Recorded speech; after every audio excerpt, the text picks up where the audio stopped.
Welcome to wisdom. Relax. Close your eyes. You can drift off. Let the story carry you to sleep. Our story begins in the final, turbulent decades of the Roman Republic, with the birth of a child who would one day reshape the entire Mediterranean world and leave his mark on all of human history. On the 23rd of September, in the year 63 BC, a boy named Gaius Octavius was born in the ancient city of Rome. His family was respectable, but not particularly distinguished.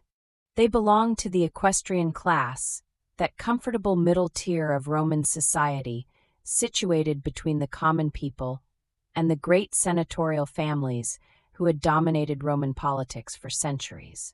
No one watching the infant in his cradle could have guessed that this child would become the most powerful man the world had ever known.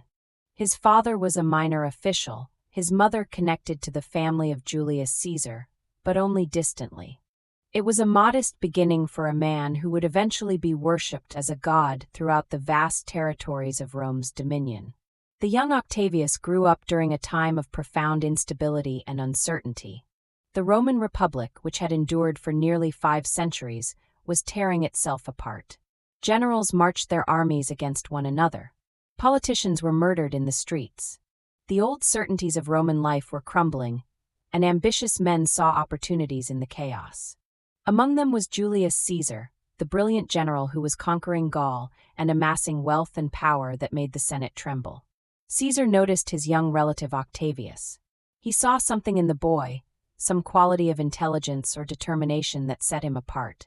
And so, when Caesar was assassinated on the Ides of March in 44 BC, the world discovered that he had named Octavius as his adopted son and heir in his will.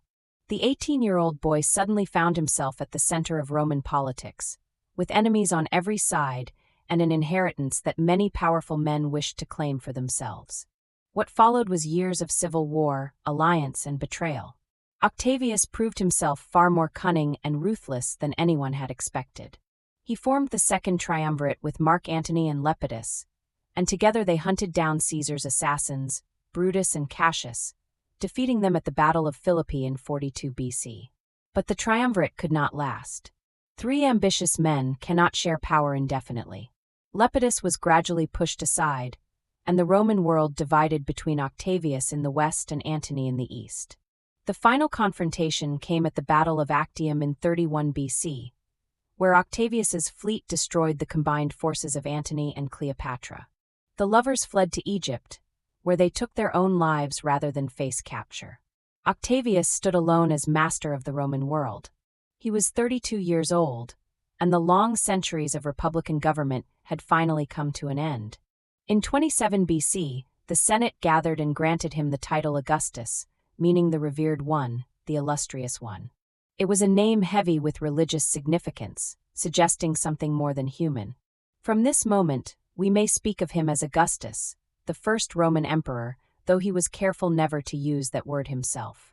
His reign would last for over 4 decades, from 27 BC until his death in AD 14, a span of 41 years that transformed every aspect of Roman life. He called himself merely the first citizen, the princeps, and insisted that he had restored the republic. But everyone understood the reality beneath the careful language and ancient ceremonies. Power now flowed from one man alone, and that man was Augustus. His achievement was nothing less than the creation of a new form of government. The Principate, as historians call it, preserved the outward forms of the republic while concentrating real authority in the hands of the emperor. The Senate still met. Magistrates were still elected. The courts still functioned. But behind this republican facade, Augustus controlled the armies, the treasury, and the most important provinces. He had learned from his adoptive father's fate. Julius Caesar had been murdered because he seemed too much like a king. Augustus would be more subtle. He would rule absolutely while appearing to defer to tradition. It was a delicate balance, maintained through a combination of genuine political skill and carefully cultivated image. Augustus reformed nearly every aspect of Roman administration. He created a standing professional army, ending the dangerous practice of generals raising personal armies that owed loyalty only to their commander. These legions were stationed on the frontiers, far from Rome, where they could defend the empire without threatening the capital. He established the Praetorian Guard, an elite force stationed near Rome itself, theoretically to protect the emperor, but destined to play a fateful role in the reigns to come. He organized police forces and fire brigades for the city, services that the chaotic republic had never properly provided. He reformed taxation, making it more systematic and less arbitrary. The provinces, long exploited by corrupt governors, received more consistent and honest administration. The physical transformation of Rome was equally dramatic. Augustus famously boasted that he had found Rome a city of brick and left it a city of marble. This was no empty claim. Temples rose across the city, their columns gleaming white in the Mediterranean sun. Forums and basilicas provided spaces for commerce and law. Aqueducts carried fresh water to fountains throughout the city. Roads radiated outward from Rome to every corner of the empire, well-maintained highways that facilitated trade, communication, and the rapid movement of armies wherever they might be needed. Augustus understood that architecture was a form of propaganda, a silent argument for the legitimacy of his rule. Every building proclaimed the power and permanence of his regime. Every temple reminded Romans that the gods favored their ruler. Yet for all his public success, Augustus struggled with the most personal of matters. He championed traditional Roman morality, passing laws that encouraged marriage among the upper classes and penalized adultery with exile or worse. He presented himself as a defender of old Roman virtues against the decadence of the age. But his own family proved impossible to control. His daughter Julia, his only biological child, became a source of profound embarrassment. Her affairs were public knowledge, a scandal that mocked everything her father claimed to represent. In 2 BC, Augustus was forced to banish her to a barren island, where she would spend the rest of her life in exile. He never spoke of her again. The man who could command legions and bend the Senate to his will could not command his own daughter. It was a painful irony that Augustus would carry to his grave. Augustus could also be ruthless when he perceived threats to his power or his position. In his younger years, during the proscriptions that followed the formation of the triumvirate, he had allowed or ordered the deaths of hundreds of Roman citizens whose only crime was their wealth or their suspected disloyalty. Even in his later years, when his position was secure, he showed little mercy to those who plotted against him or proved disloyal. Freedmen who betrayed his trust were executed. Senators who spoke too freely or too boldly found themselves in danger. The peace of Augustus rested in part on fear. Romans understood that their benevolent ruler could become something else entirely if provoked. The question of succession haunted his entire reign.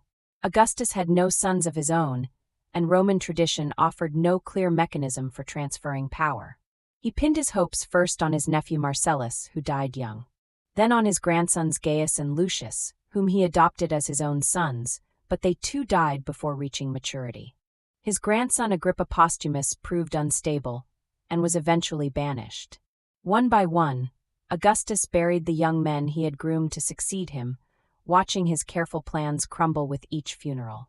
In the end, he was left with Tiberius, his stepson, a capable but gloomy and melancholy man whom Augustus had never particularly liked or trusted. Yet there was no other choice. Tiberius was adopted as Augustus's son and designated as his heir, ensuring that power would pass smoothly when the time came. Augustus died on the 19th of August, in the year AD 14, at the town of Nola in southern Italy. He was 75 years old, ancient by the standards of his time. By remarkable coincidence, he died in the same house where his father had died decades before. The Romans, always attentive to omens and patterns, would not have missed the symmetry.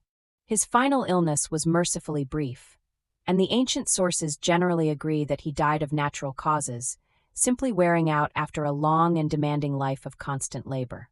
Yet rumors persisted that his wife Livia had poisoned him, perhaps to ensure Tiberius's succession before Augustus could change his mind.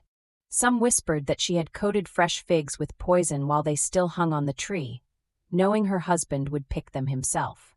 Whether true or not, the story reflects the atmosphere of suspicion that surrounded the imperial court. In a world where power was absolute, every death invited speculation. Augustus was promptly deified by the Senate, becoming a god to be worshipped alongside Jupiter and Mars. The era he had created would endure for centuries to come. The empire he had built would shape the entire world long after the last emperor had finally fallen. The man who inherited Augustus's carefully constructed empire was a very different sort of ruler altogether. Tiberius Claudius Nero was born on the 16th of November, in the year 42 BC, into one of Rome's oldest and most distinguished patrician families. The Claudii had been prominent in Roman affairs for centuries, producing consuls, generals, and statesmen whose names echoed through the annals of the Republic. They were known for their pride, their stubbornness, and their fierce dedication to what they believed was right. Tiberius carried the weight of that heritage in his bearing, in his aristocratic pride, and in his deep sense of duty to the state. He was not born to be emperor. That role had been thrust upon him by tragic circumstance, by the untimely deaths of younger men, and by the cold political calculations of Augustus. He accepted it, as he accepted everything, with a grim determination that left little room for joy. His early life had been marked by upheaval and displacement.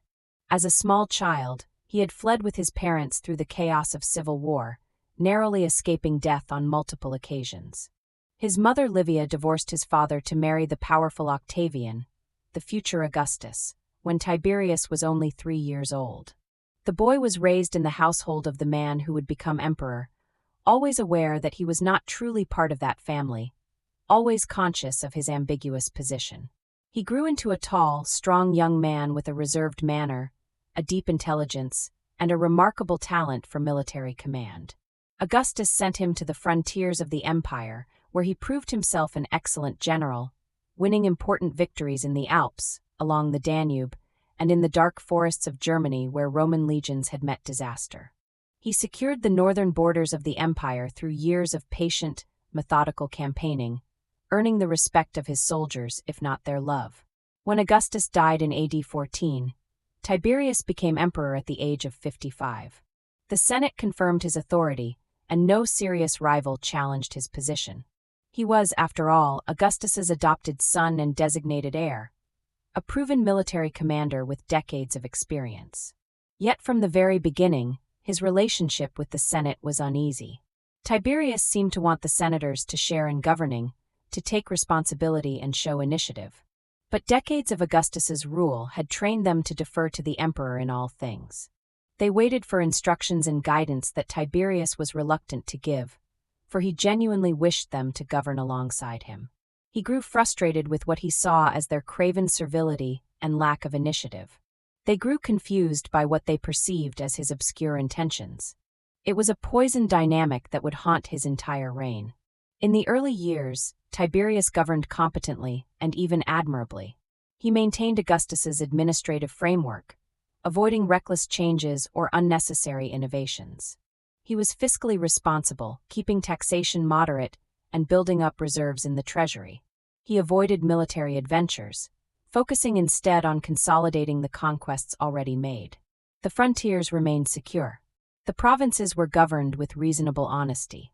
By any objective measure, the empire functioned well under his careful administration. Yet Tiberius never won the affection of the Roman people or the loyalty that Augustus had commanded.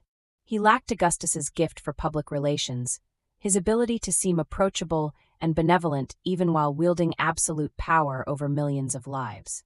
Tiberius was too proud, too reserved, too obviously contemptuous of the masses and their entertainments to ever be loved. The great shadow over his reign was Lucius Aelius Sejanus, the ambitious prefect of the Praetorian Guard. Sejanus was ruthlessly ambitious, deeply cunning, and utterly without scruple or moral restraint. He consolidated the scattered cohorts of the Guard into a single fortified camp near Rome, concentrating dangerous military power in his own hands and making himself the gatekeeper to the emperor. He cultivated Tiberius's trust, making himself indispensable to the aging emperor. Gradually, he built a network of informers and allies throughout the government. When Tiberius's son Drusus died in AD 23, many suspected poison, and later evidence suggested that Sejanus had indeed arranged the murder, seducing Drusus's wife Livilla to help him. With Drusus dead, Sejanus moved to eliminate other potential rivals, using accusations of treason to destroy anyone who stood in his way. The treason trials that followed cast a pall of fear over Roman society. Senators denounced one another. Informers grew rich on confiscated estates. The atmosphere in Rome became poisonous with suspicion and betrayal. In AD 26, Tiberius made a fateful decision that would define the latter half of his troubled reign.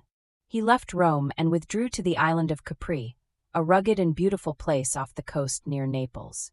He would never return to the capital city he had come to despise. From his cliff-top villa, perched high above the sparkling waters of the bay, he continued to govern the empire through letters and messengers, but his physical absence from Rome allowed Sejanus's power to grow dangerously unchecked.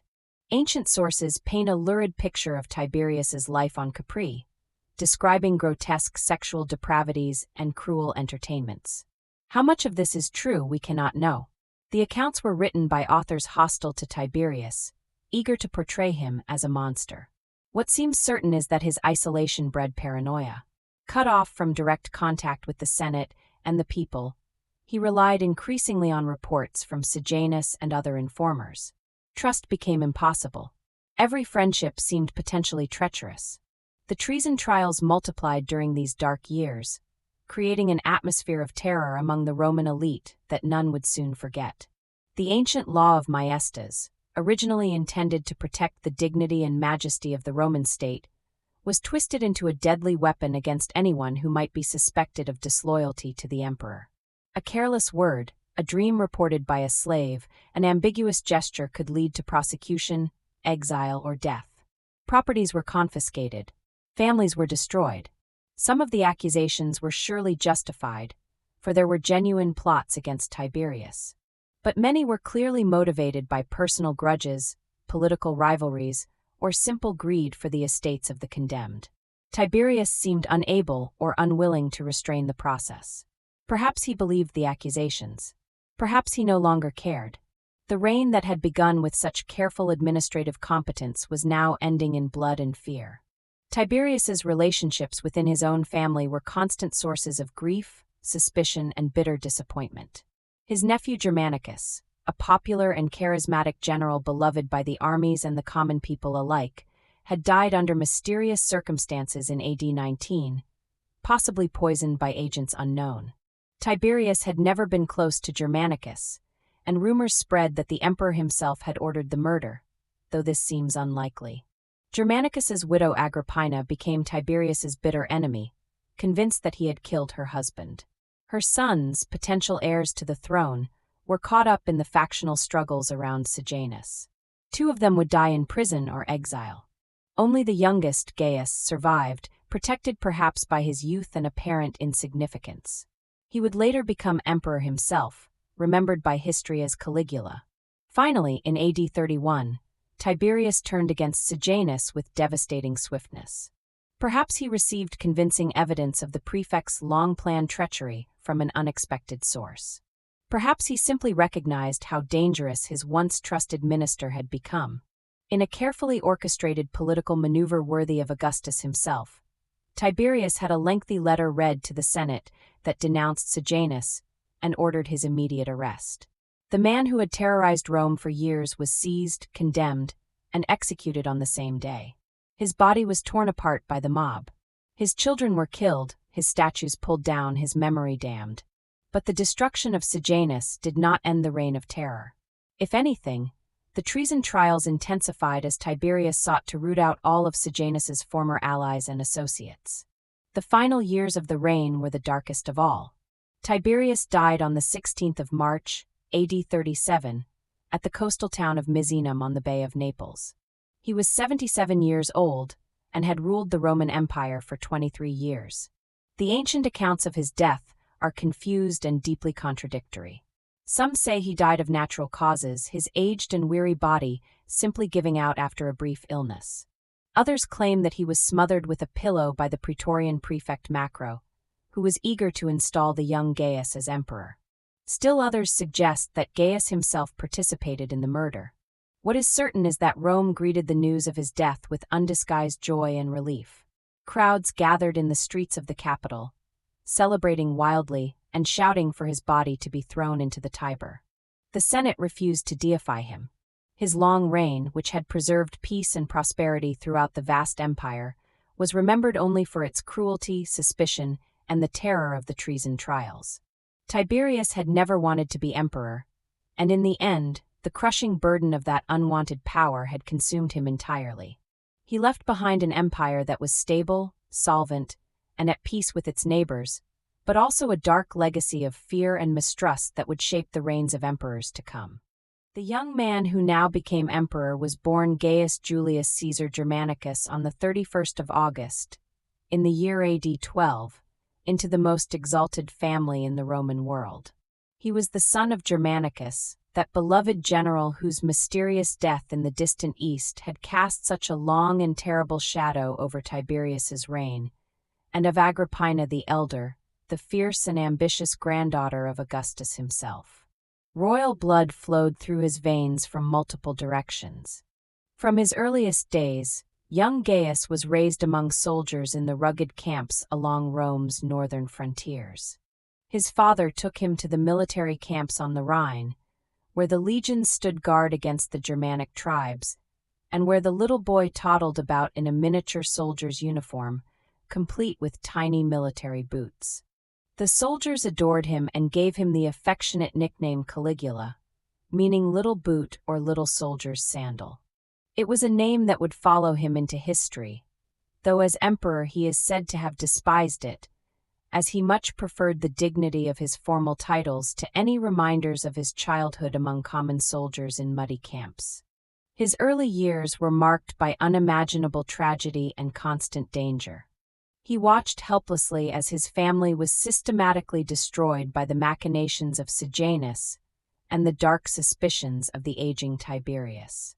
His mother Agrippina, that proud and fierce woman who had never hidden her contempt for Tiberius, was arrested and exiled to a barren island called Pandateria, where she eventually starved herself to death in grief and defiance. His older brothers Nero and Drusus were likewise condemned on charges of treason and killed. Of all the many children of the beloved Germanicus, only young Caligula and his 3 sisters survived, and their survival seemed to depend entirely on seeming harmless, even completely insignificant to all who held power. The young Gaius was eventually summoned to live with Tiberius on the island of Capri, where he spent years in the company of the paranoid old emperor. What he saw there, what he learned about power and cruelty and how to survive, shaped him in ways that would become all too clear once he held power in his own hands. When Tiberius died in March of AD 37, the Roman world greeted the accession of Caligula with genuine enthusiasm and tremendous hope for the future. He was the son of the beloved Germanicus, the last surviving male heir of the popular branch of the imperial family that the people had adored. He was young, only 24 years old, reportedly handsome with a pleasant manner, and apparently well-disposed toward both the Senate and the common people. The first months of his reign seemed to confirm these optimistic hopes magnificently. He granted generous bonuses to the Praetorian Guard and the legions stationed on the frontiers, securing their loyalty with lavish payments. He staged costly public games and spectacles that delighted the Roman populace, who had been starved for such entertainment under Tiberius. He recalled exiles, burned the records of the treason trials, and seemed determined to govern in a spirit of openness and reconciliation. After the dark final years of Tiberius, the new emperor appeared like sunshine breaking through storm clouds. The reign of Caligula lasted just under 4 years, from March of AD 37 to January of AD 41, a brief span that would become one of the most controversial and hotly debated periods in all of Roman history. The ancient sources portray him as a monster of cruelty and madness, a tyrant who did unspeakable crimes and gave in to the most depraved acts. Modern historians have questioned some of these lurid accounts, noting that they were written by authors hostile to his memory and eager to justify his eventual assassination. Yet even allowing for exaggeration and propaganda, there is no denying that something went wrong with his rule. The hopeful young prince of the early months became something far more dangerous. Some ancient sources report that Caligula fell seriously and dangerously ill a few months into his reign, hovering near death while Rome held its breath. When he finally recovered, according to these accounts, his personality had changed dramatically and irreversibly. Whether this represents some genuine medical or psychological crisis, perhaps a brain fever that hurt his mind, or just a handy tale to explain his later acts, we do not know for sure. What is clear is that his relationship with the Roman Senate deteriorated rapidly and dramatically. He seemed to delight in publicly humiliating senators, forcing them into degrading public roles that mocked their ancient dignity and made them look ridiculous before the crowds. He demanded to be treated not merely as emperor, but as a living god walking among mortals, insisting on divine honors that shocked traditional Romans who remembered Augustus. He reportedly planned to make his favorite horse Titus a consul, though whether this was serious intent or deliberate mockery of the Senate remains debated by scholars to this day. His financial management was absolutely catastrophic for the Roman state. Caligula spent lavishly and recklessly on games, spectacles, extravagant banquets, and ambitious building projects, rapidly depleting the enormous treasury that Tiberius had so carefully and painstakingly accumulated over decades of frugal management. When the money inevitably ran short, he turned to extortion, confiscation, and even forced auctions where wealthy Romans were compelled to purchase items at absurdly inflated prices. He accused citizens of imaginary treasons and seized their estates for the treasury. He imposed new taxes that fell heavily on ordinary people. The generosity of his first months gave way to a desperate scrambling for funds that alienated every class of Roman society. The accusations of depravity that fill the ancient sources are extremely difficult to evaluate with any objectivity. Writers like Suetonius and Cassius Dio, writing long after his death, describe incestuous relationships with his sisters, sexual humiliation of nobles and their wives, sadistic cruelty that seemed to delight in the suffering of others, and bizarre public behavior that shocked even the jaded Roman aristocracy. How much of this is true? How much is exaggeration for rhetorical effect? And how much is outright invention by hostile sources with political motivations we cannot determine with certainty today.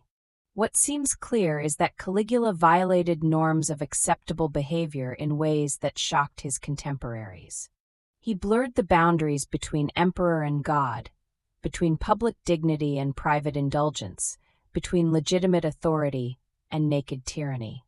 Even if the most extreme stories are discounted, he clearly created an atmosphere of fear and unpredictability at court. The famous story of Caligula ordering his soldiers to collect seashells as spoils of war illustrates the difficulty of interpreting his reign. Some historians today see this as clear evidence of madness. Others suggest it was a deliberate humiliation of troops he considered unreliable. Still others propose that it was a misunderstood military exercise or even a later invention. The truth is now beyond recovery. But the story's long persistence speaks to how the Romans of later ages remembered him, as a ruler whose acts defied all rational thought, whose whims could transform military campaigns into absurd theatrical performances. By AD 41, resentment against Caligula had reached a dangerous and explosive level throughout the Roman ruling class. Senators who had been publicly humiliated and stripped of their dignity, military officers who had been threatened or arbitrarily demoted, and courtiers who lived in daily fear for their lives began to whisper and conspire. The plot that emerged centered on a few key officers of the Praetorian Guard itself, the very soldiers who had been so richly paid at the start of his reign and who now found themselves forced to see and take part in his wild excesses. On the 24th of January, AD 41, as Caligula was walking through a narrow underground corridor in the palace complex after attending the morning games, the conspirators struck with sudden violence. They surrounded him and stabbed him repeatedly, killing him in a wild frenzy of blades and blood.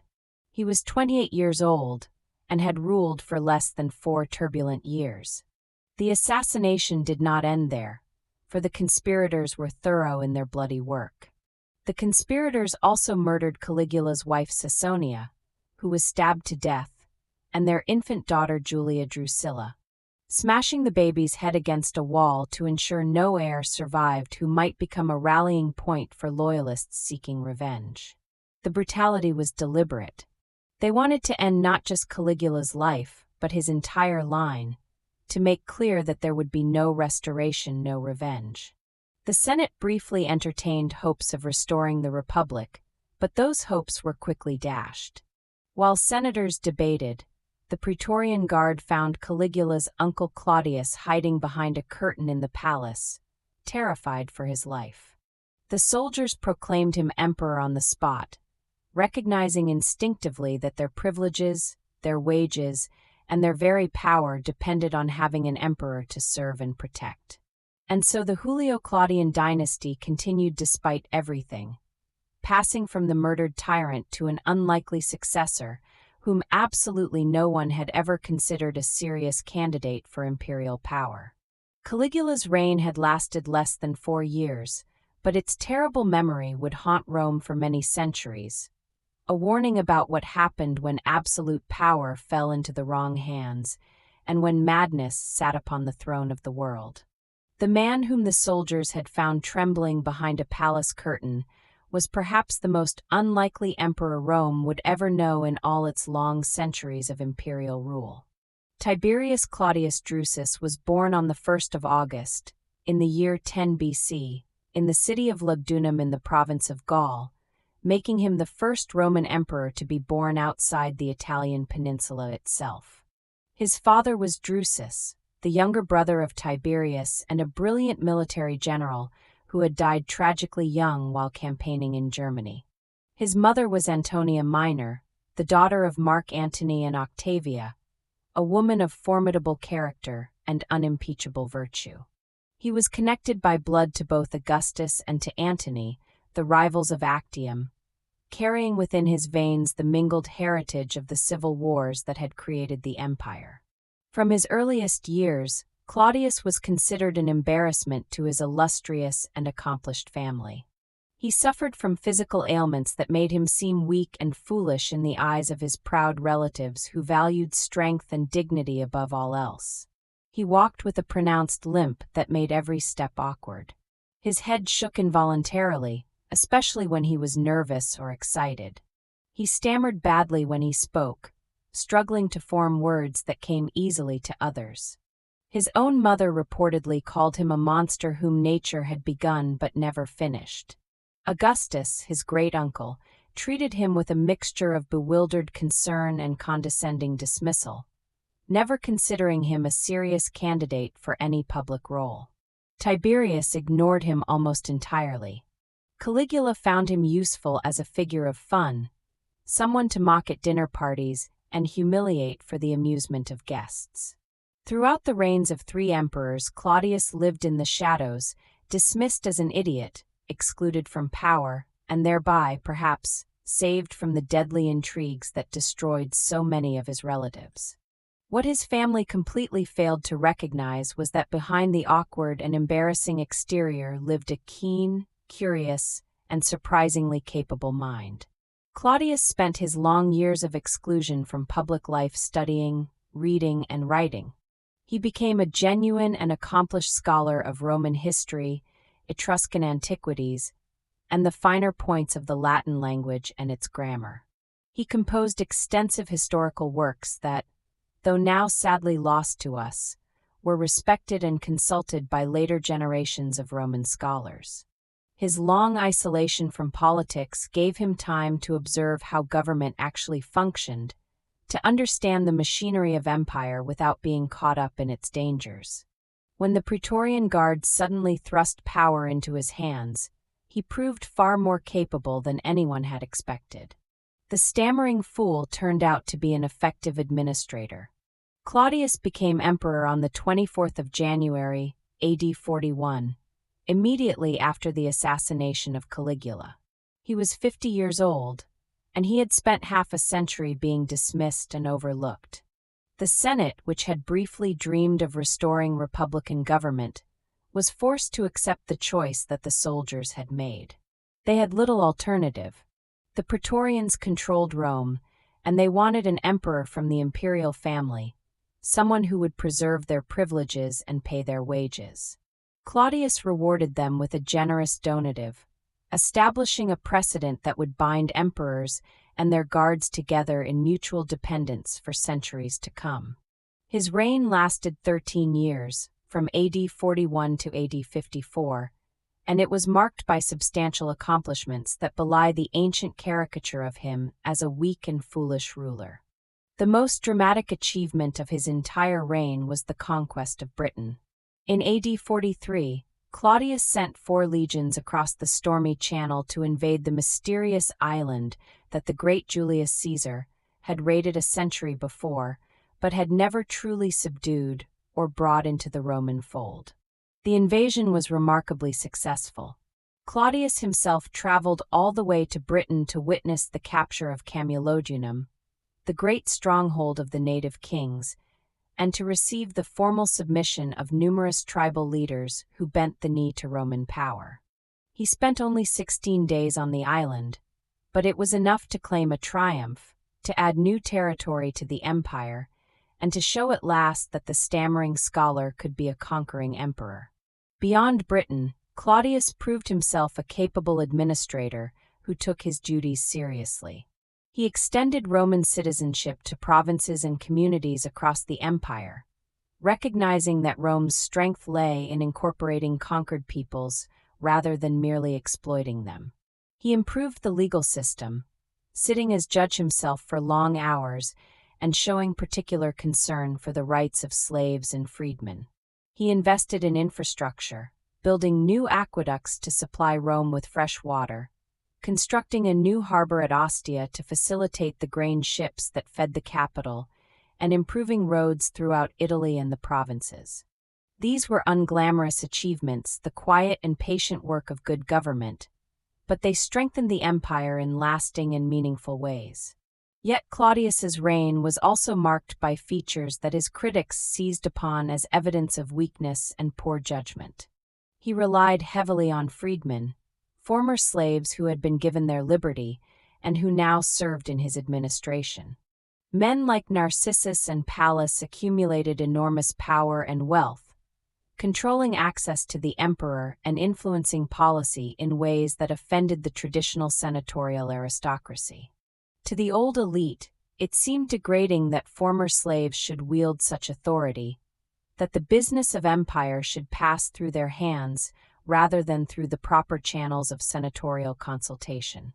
Claudius either could not or would not restrain them, and their influence contributed to the perception that he was not truly in control of his own government. His private life was a constant source of scandal and, ultimately, profound tragedy. Claudius was married 4 times over the course of his life, and his marriages brought him little happiness and much public humiliation. His 3rd wife, Valeria Messalina, became utterly notorious for her alleged affairs and her ruthless political scheming at court.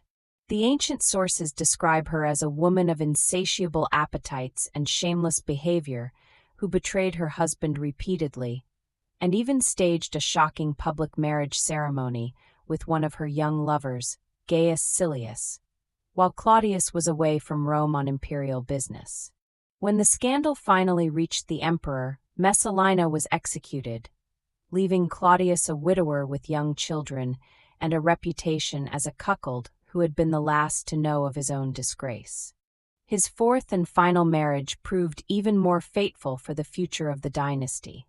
He married his own niece Agrippina the Younger, the sister of the murdered Caligula and the mother of a son from a previous marriage, a boy named Lucius Domitius Ahenobarbus, who would later be known to history as Nero.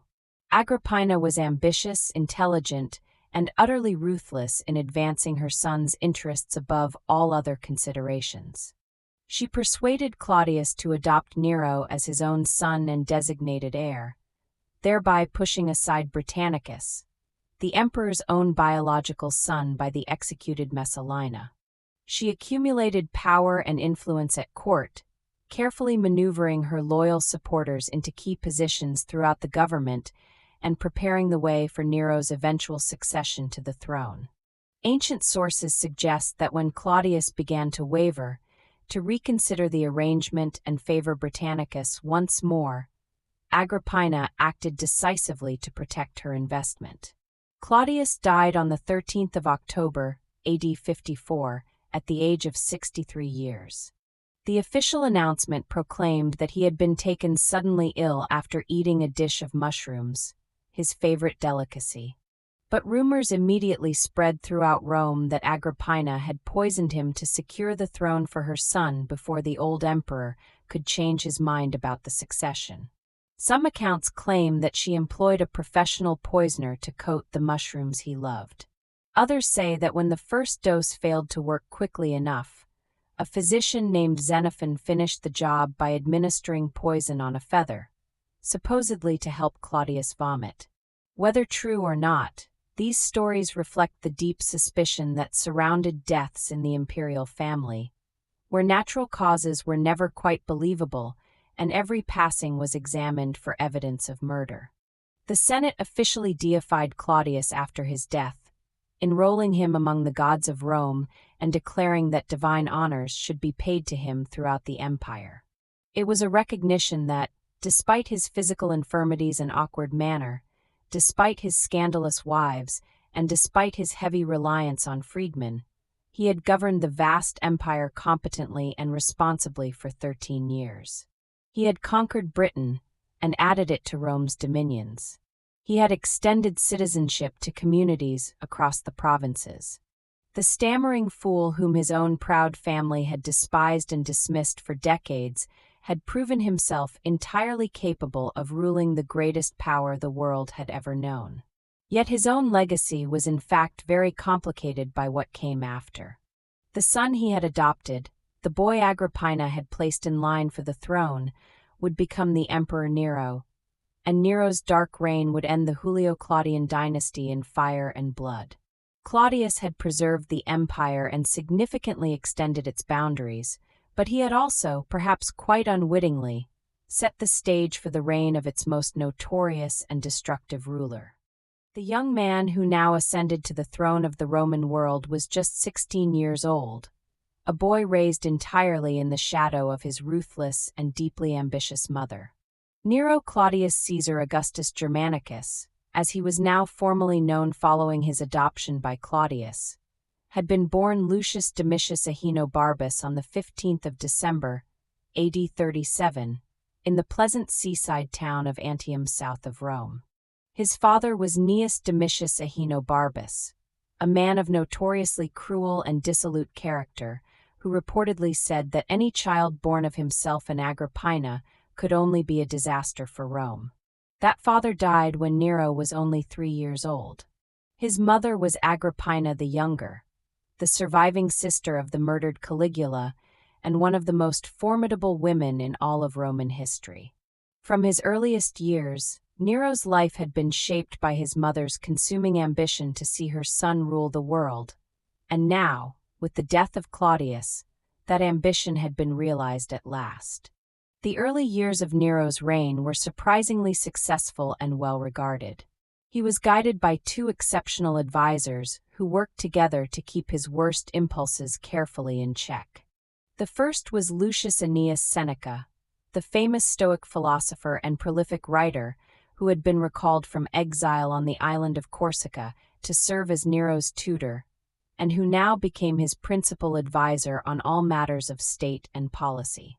The second was Sextus Afranius Burrus, the prefect of the Praetorian Guard, a blunt and honest soldier who provided military expertise and a steadying influence at court.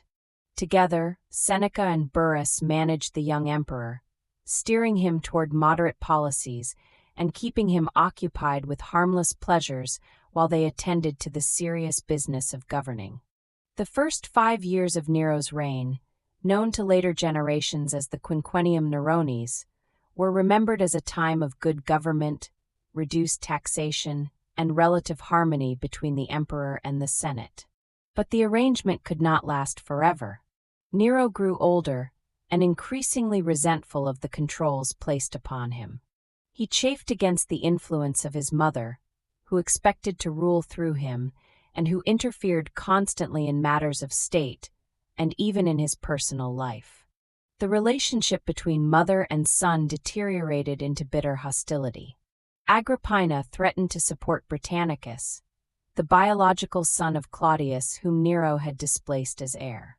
Shortly thereafter, Britannicus died suddenly at a banquet, allegedly poisoned on Nero's orders, though the emperor claimed the boy had simply suffered an epileptic seizure. Agrippina's threats had been silenced, but her influence remained a source of friction and resentment. In AD 59, Nero took the extraordinary step of having his own mother murdered. The accounts of her death read like something from a theatrical melodrama, which perhaps was fitting for an emperor who fancied himself an artist. First, Nero attempted to kill her by means of a collapsing boat designed to sink in the Bay of Naples. Agrippina survived, swimming to shore despite her injuries. When subtlety failed, Nero resorted to directness. He sent soldiers to her villa, where they beat her to death. Ancient sources report that her last words, as the assassins approached, were to strike her womb, the womb that had borne such a monster. Whether true or invented, the story captures the horror that Romans felt at this ultimate violation of family bonds. The Great Fire of Rome in July of AD 64 became the defining catastrophe of Nero's entire reign and one of the most devastating disasters in the long history of the ancient city. The fire burned for 6 terrible days and nights, destroying vast swaths of the city that had taken centuries to build. Of Rome's 14 administrative districts, 3 were completely leveled to bare ground and 7 more were severely damaged. Hundreds of thousands of ordinary people were left homeless, their possessions and their livelihoods reduced to smoldering ash. Ancient temples that had stood for centuries were consumed by the flames. The human suffering was immense, and the destruction of irreplaceable monuments and records was a blow to Roman identity itself. Nero was at Antium when the fire broke out and returned to Rome to organize relief efforts, opening his own gardens to refugees and arranging for food supplies to be distributed at reduced prices. Yet despite these efforts, rumors spread that Nero himself had ordered the fire to be set, supposedly so that he could rebuild Rome according to his own grandiose architectural vision. The story that he played the lyre and sang while watching Rome burn, though almost certainly false, became one of the most enduring images of his reign. Whether or not Nero started the fire, he certainly took advantage of the destruction to build his magnificent Domus Aurea, the Golden House, a vast palace complex that sprawled across the devastated neighborhoods in the heart of Rome. The scale and extravagance of this project fueled resentment and confirmed suspicions about the emperor's priorities. To deflect blame for the fire, Nero turned upon a small religious sect that had recently appeared in Rome. The Christians, as they were called, followed the teachings of a Jewish preacher who had been executed in Judea some 3 decades earlier. They were already regarded with suspicion by many Romans, who found their practices strange and their refusal to honor the traditional gods offensive. Nero accused them of starting the fire and subjected them to horrific punishments. According to the historian Tacitus, writing a generation later, Christians were covered with animal skins and torn apart by dogs, or they were crucified, or they were set alight to serve as human torches illuminating Nero's gardens at night. This persecution, though brief, marked the first organized Roman action against Christianity and would be remembered by later generations of Christians as a founding moment of martyrdom.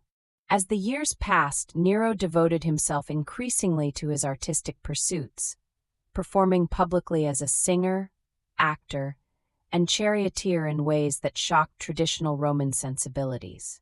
Emperors were supposed to maintain a certain dignity, to embody the gravitas that Romans valued so highly. Nero performed on stage, competed in athletic contests, and accepted prizes that no one dared deny him. He traveled to Greece to participate in the great festivals there. Winning every competition he entered through a combination of flattery, fear, and the judges' understandable reluctance to offend the ruler of the known world. To Nero, these performances were expressions of his artistic genius. To many Romans, they were humiliating spectacles that degraded the imperial office. In AD 65, a major conspiracy against Nero was discovered.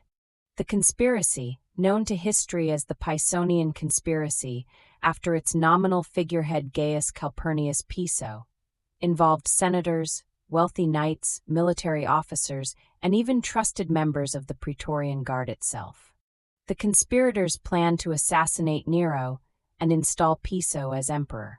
When the plot was betrayed, Nero responded with a wave of executions, forced suicides, and exiles that decimated the Roman elite.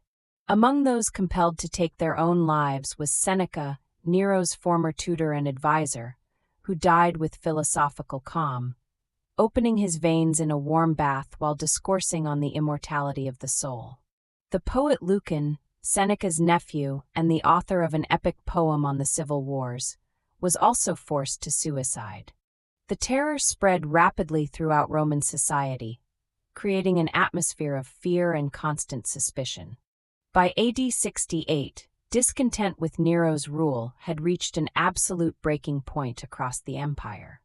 Revolts broke out in the provinces of Gaul and Spain, led by ambitious provincial governors who commanded battle-hardened legions and who saw in the chaos an opportunity to seize supreme power for themselves. The initial rebellion in Gaul was suppressed with great bloodshed, but the revolt in Spain, led by the elderly but capable Servius Sulpicius Galba, steadily gained momentum and attracted more supporters with each passing week. More ominously, the legions along the Rhine and the Danube began to waver in their loyalty.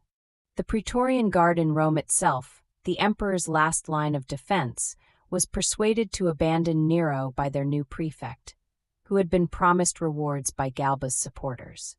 The Senate declared Nero a public enemy, condemning him to be executed in the ancient manner, beaten to death with rods. Nero fled Rome in the dark of night with only a handful of loyal freedmen, taking refuge in a modest villa a few miles outside the city walls. As the sound of approaching horsemen reached his ears in the gray light of dawn, he prepared to take his own life rather than face the humiliation of capture and the agony of public execution. Yet even at this final moment, his theatrical nature asserted itself. He reportedly lamented what an artist the world was losing in him, and he required assistance from a freedman to drive the dagger into his own throat.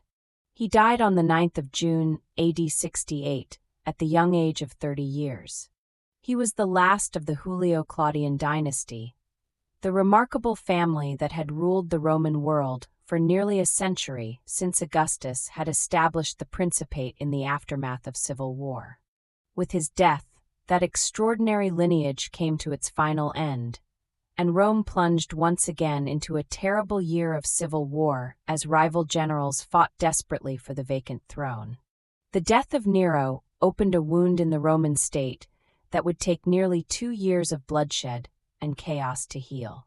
For the first time since the civil wars that had brought Augustus to power more than a century before, Roman legions marched against each other in open warfare, and the secret of empire was finally revealed, as the historian Tacitus would later write with bitter insight, that an emperor could be made somewhere other than Rome itself.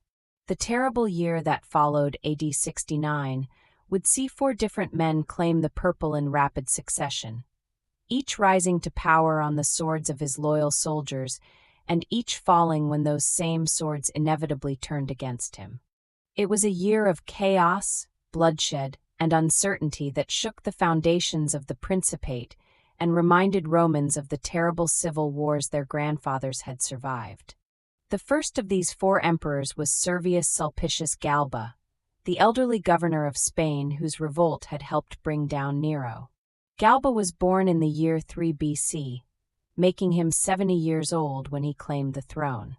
He came from an ancient and distinguished patrician family, and he had served the empire faithfully for decades as a military commander and provincial administrator.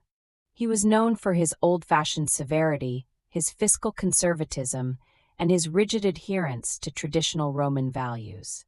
These qualities had made him an effective governor in peacetime, but they would prove disastrous weaknesses in the dangerous months that followed his accession.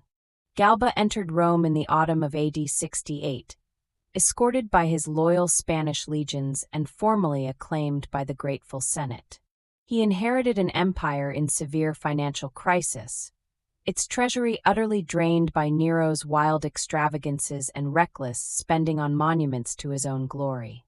His response was to impose strict austerity measures, refusing to pay the generous bonuses that Roman soldiers had come to expect as their rightful due when a new emperor took power. The Praetorian Guard, which had been promised substantial rewards for abandoning the doomed Nero, received nothing but stern lectures about duty and tradition. The legions in Germany, which had expected recognition for their role in the transfer of power, were likewise disappointed. Galba reportedly declared that he levied soldiers rather than bought them, a sentiment admirable in principle but catastrophic in practice. An emperor who would not pay his troops was an emperor whose days were numbered. Beyond his financial severity, Galba surrounded himself with advisors who were widely despised. Three men in particular dominated his court and attracted intense hatred. Titus Vinius was seen as corrupt and greedy. Cornelius Laco, the prefect of the Praetorian Guard, was considered incompetent and arrogant. Icelus, a freedman who had been one of Galba's trusted servants, was resented for his influence over the aging emperor. Romans began to joke bitterly that Galba would have been capable of ruling if only he had not ruled. His virtues belonged to another age. The world had changed and Galba had not changed with it. As discontent grew, Galba made a fateful decision regarding the succession. He had no children of his own and needed to adopt an heir to secure the future of his regime. On the 10th of January AD 69, he formally adopted Lucius Calpurnius Piso Licinianus, a young nobleman of distinguished lineage, but no military experience and no popular following. The choice outraged Marcus Salvius Otho, a former friend of Nero who had supported Galba's revolt and who had confidently expected to be named heir himself. Otho had accumulated massive debts in the expectation of becoming emperor. Now, passed over for a younger man, he faced financial ruin and political obscurity. Desperation drove him to conspiracy. Otho moved with remarkable speed and decisiveness. On the 15th of January AD 69, just 5 days after Galba had publicly adopted Piso as his successor in a formal ceremony, a small group of Praetorian guardsmen quietly escorted Otho to the Praetorian camp outside the city walls, where he was enthusiastically acclaimed emperor by the assembled soldiers. The conspirators were remarkably few in number at the start, perhaps no more than 23 men, but their boldness carried the day. When news of the revolt reached the Forum, Galba was uncertain how to respond. Some advisors urged him to remain in the palace. Others insisted he confront the rebels directly. He chose to go out and face the crisis, carried through the streets in a litter because his age made walking difficult. It was a fatal error. In the Forum, the old emperor was abandoned by his guards and surrounded by soldiers loyal to Otho. They cut him down without ceremony or hesitation, along with Piso and Vinius. Galba's last words, according to some accounts, were to offer his throat to the swordsmen and tell them to strike if it would serve the state. His head was hacked off and carried through the streets on a spear. His body was left in the Forum, where passers-by kicked it and mocked the fallen emperor. He had ruled for just 7 months. His death demonstrated with brutal clarity how fragile imperial power had become when it rested solely on the loyalty of soldiers who could be bought or frightened. Marcus Salvius Otho was now Emperor of Rome, master of the greatest empire the world had ever seen. He was 36 years old, a man of considerable personal charm and social grace, but questionable moral character and uncertain judgment. In his youth, he had been one of Nero's closest companions and most intimate friends, sharing in all the pleasures and vices of that dissolute and extravagant court. He had been married to the beautiful Poppaea Sabina, whom Nero had taken for himself, forcing Otho into a kind of honorable exile as governor of Lusitania, the remote province we now know as Portugal. There he had remained for 10 long years, waiting patiently for fortune to change and opportunity to present itself. Now fortune had changed beyond even his wildest dreams, and he sat upon the throne of the Caesars. But Otho's position was precarious from the very first day of his reign. The legions stationed along the Rhine frontier in Germany had already proclaimed their own candidate for emperor before Galba had even fallen. On the 1st of January AD 69, 2 full weeks before Galba's murder in the Forum, the legions of Lower Germany had refused to renew their traditional oath of allegiance to Galba and had instead enthusiastically acclaimed their own commander Aulus Vitellius as emperor. News of this dangerous rival claim reached Rome soon after Otho took power. There would be no peaceful resolution. 2 armies, 2 emperors, and only 1 throne. Civil war was now inevitable. Otho proved more capable than his critics expected. He quickly secured the loyalty of the Praetorian Guard and the legions stationed in the Balkans and the East. He attempted to negotiate with Vitellius, offering to share power or to marry Vitellius's daughter, but these overtures were rejected. Vitellius's generals were already marching toward Italy with a powerful army of veteran soldiers from the Rhine frontier, men hardened by years of warfare against the Germanic tribes. Otho had no choice but to fight. The decisive confrontation came in mid-April of AD 69, near the small town of Bedriacum in the fertile plains of northern Italy. Otho's forces were outnumbered by the veteran legions from the Rhine and outgeneraled by more experienced commanders who knew how to handle large armies in the field. His advisors had urged him to wait for reinforcements from the Balkans, troops who were marching to join him but had not yet arrived. But Otho, perhaps impatient for resolution, perhaps despairing of his chances the longer the war dragged on, ordered an immediate attack against the advice of his best generals. The Battle of Bedriacum was a complete disaster for the Othonian forces.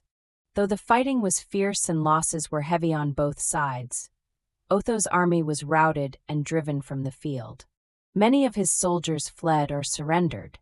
The road to Rome lay open to the Vitellian forces.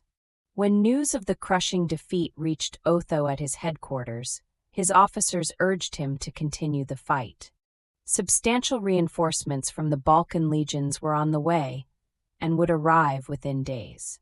The war was not yet lost, they insisted, and many battles had been won after initial setbacks. But Otho refused to prolong the bloodshed. He declared solemnly that he would not sacrifice more Roman lives in a civil war fought merely for his own ambition and personal survival. Whether this decision reflected genuine nobility of character, a sincere desire to spare further suffering, or simply the clear-eyed recognition that further resistance was futile and would only delay the inevitable, we cannot know for certain.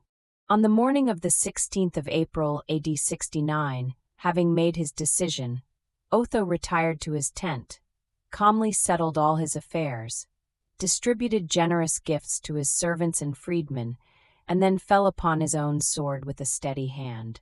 He was 37 years old and had ruled the Roman Empire for just 95 tumultuous days. His noble suicide won him a lasting reputation for honor and courage that his dissolute life had not earned him. Even his enemies and most bitter critics admitted that in the end he had died well and bravely. With Otho dead by his own hand and his once loyal armies scattered or surrendered to the victors, the road to Rome lay open before the victorious forces of Aulus Vitellius.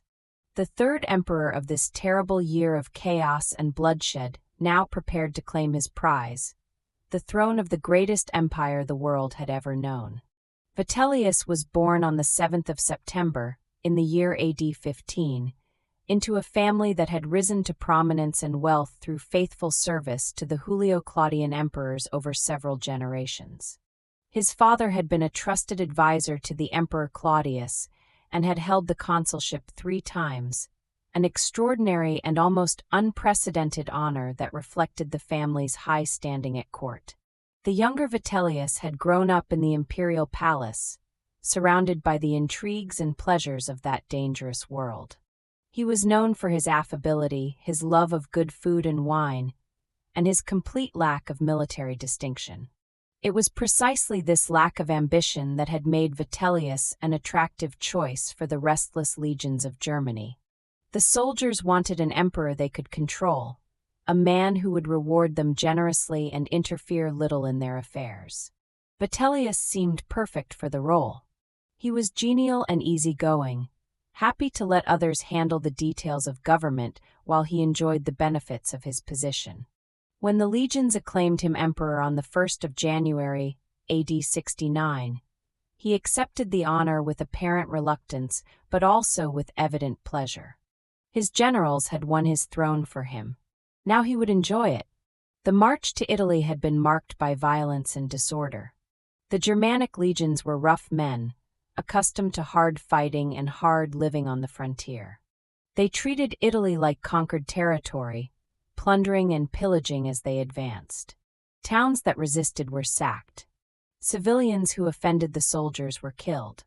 By the time the army reached Rome, it had left a trail of devastation across northern Italy. The Roman people, who had hoped for stability after the chaos of the previous months, found themselves subjects of an occupying army rather than citizens of a restored state.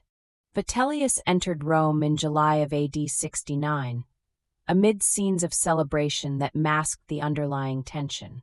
He immediately set about rewarding his supporters, distributing offices and honors to his generals and their allies.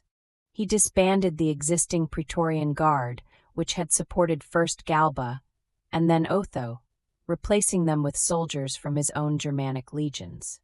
These new guardsmen were larger, rougher, and more foreign in manner than the Italians they replaced, and their presence in the city was a constant reminder that Rome was under military occupation. The new emperor's appetites quickly became legendary. Ancient sources describe banquets of staggering excess, with multiple courses of rare delicacies consumed over hours of feasting. Vitellius was said to have spent millions of sesterces on food alone during his brief reign. Whether these accounts are exaggerated or not, they reflect the perception that Vitellius cared more for his pleasures than for the responsibilities of governing. While he feasted, his advisors managed the empire, and his soldiers grew increasingly restless for the rewards they had been promised. But even as Vitellius settled into his comfortable role as emperor, eating and drinking and enjoying the pleasures of the palace, a new and far more dangerous threat was emerging in the east. The powerful legions stationed in Egypt, Judea, and Syria had watched the chaos unfolding in Rome with growing alarm and resentment. They too wanted a say in who ruled the empire, and they too had their own candidate, a man far more capable than any who had claimed the purple thus far. On the 1st of July AD 69, the prefect of Egypt formally proclaimed Titus Flavius Vespasianus, the experienced commander of the Roman forces in Judea, as emperor of Rome. Vespasian, as he is known to history, was a successful general who was in the midst of suppressing a Jewish revolt when the news reached him. He was a man of very different character from Vitellius, frugal where Vitellius was extravagant, disciplined where Vitellius was self-indulgent. The eastern legions were soon joined by the powerful armies of the Danube frontier, troops who had been marching south to support Otho when the unexpected news of his suicide reached them on the road. These soldiers felt cheated of their chance to fight, robbed of the glory and plunder they had anticipated, and they were now eager to support any candidate who would give them another opportunity to prove themselves in battle and share in the spoils of victory.